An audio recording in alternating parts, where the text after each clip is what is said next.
తను అంటున్నప్పుడు నువ్వు చెప్పాలి కదా. తను అంటున్నప్పుడు నువ్వు చెప్పాలి కదా. ఎట్లా అయితే ఎపిసోడ్ 37 గురించి మాట్లాడదాం.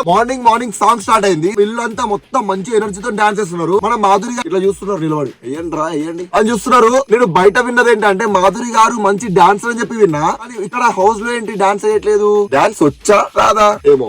మాధురి గారు బిగ్ బాస్ కి వచ్చింది జస్ట్ గొడవలు పెట్టుకోవడానికి అనేసి నాకైతే క్లియర్ కట్ గా అర్థం అవుతుంది. ఎందుకు అంటే ఫుడ్ టైం కి రాలేదు అని అడిగినందుకు గొడవ పెట్టుకుంటుంది. ఇక్కడ మ్యాటర్ ఏంటంటే మేడం గారికి ఎవరు పనులు చెప్పొద్దు, ఎవరు మేడం మీదికి అరవద్దు. అరిసి అనుకోండి మేడం కి మస్తు కోపం వస్తుంది, ఈగో హట్ అవుతుంది. నాకే పని చెప్తారా వీళ్ళెంత అన్న ఫీల్ లో ఉంది మేడం. వెటకారం చేస్తది, మనం చేసినాం అనుకో తీసుకోదు. గొంతు పెద్దగా చేసి మొత్తుకుంటే తీసుకోవాలి, అదే మనం మొత్తుకున్నాం అనుకోండి తీసుకోదు.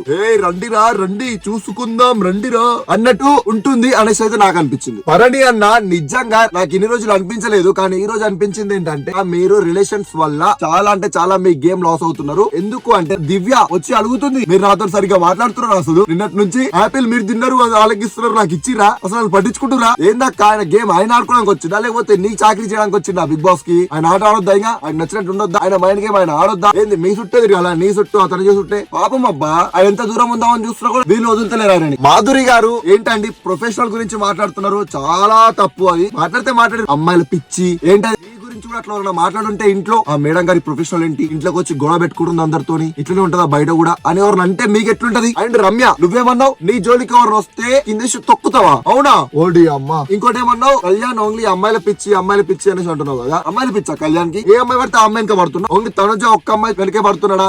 వాళ్ళిద్దరి బాండ్ అది. వాళ్ళు లవ్ చేసుకుంటున్నారా, ఫ్రెండ్షిప్ కొంటున్నారా, కంటెంట్ ఇస్తున్నారా, అది వాళ్ళ ఇష్టం. నీకేం అవసరం అక్క మాట్లాడి? కిందేసి తొక్కుతావా? మాటలు కొంచెం జాగ్రత్తగా మాట్లాడు. ఇన్స్టాగ్రామ్ లో మాట్లాడిన మాటలు ఇక్కడ మాట్లాడదామని అసలు ట్రై చేయకు. ఒక కిందేసి తొక్కుతావా? నిన్నంటే ఎవడన్నా అట్లా కిందేసి తొక్కుతా రమ్య నిన్ను అని ఏమక్క? దివ్య అసలు నీ బాధ మాధురి గారు వచ్చినప్పటి నుంచి కనీసం మాధురి గారితో కొంచెం మంచిగా మాట్లాడదాం, వచ్చిరు కదా కొత్తగా వెళ్ళి పలకరిద్దామని లేదు. ఎప్పుడెప్పుడు గొడవ పెట్టుకుందామా, ఎప్పుడెప్పుడు అరుద్దామా మీద అన్నట్టు టార్గెట్ చేసి ఉన్నట్టు అంతే నాకు అనిపిస్తుంది. నామినేషన్స్ లోకి వద్దాం. అనుజ అక్క సుమనని నామినేట్ చేసింది. రీజన్ అని చెప్పింది తెలుసా? అంటే ఇక్కడ కనిపించలేడంట, అసలు ఇంట్లో ఉన్నట్టే తెలుస్తలేదంట ఆమెకి. ఆయనకు అవసరం ఉన్నప్పుడు మాత్రమే మాట్లాడుతున్నాడు. మీలాగా ప్రతి దాంట్లో దూరి నాకు ఫుటేజ్ వస్తుంది, నేను కంటెంట్ ఇస్తా, అనవసరమైన మ్యాటర్ ఆయన దూరడు. అర్థమవుతుందా? మీరంటే ఏంటి, మీకు మంచి రిలేషన్లు, మీకు ఫుటేజ్లు, కంటెంట్లు కావాలి. ఆయనకు అట్లా అవసరం లేదు. నాకు ఎక్కడ తప్పు అనిపిస్తే అక్కడనే మాట్లాడతా బై అన్నట్టు ఆయన ఉన్నాడు. ఇక్కడ రమ్య వచ్చేసి ఒక పాయింట్ చెప్పింది సుమన్ అన్నకి, నాకు మస్త్ అనిపించింది. సుమన్ అన్న మిమ్మల్ని నామినేట్ చేయడానికి రీజన్ ఏంటి తెలుసా? వాళ్ళు ఎవరిని చేయలేక మిమ్మల్ని చేసింది, మిమ్మల్ని జస్ట్ ఒక ఎరలాగా వాడుకుంటుంది అని చెప్పేసి అన్నది కదా. పర్ఫెక్ట్ పాయింట్ కరెక్ట్ చెప్పింది. అండ్ మాధురి గారు కూడా అనుజ దగ్గరికి వెళ్ళి ఏమన్నది తెలుసా? నువ్వు ఇద్దరు ఇన్నోసెంట్స్ ని నామినేట్ చేసినావంట.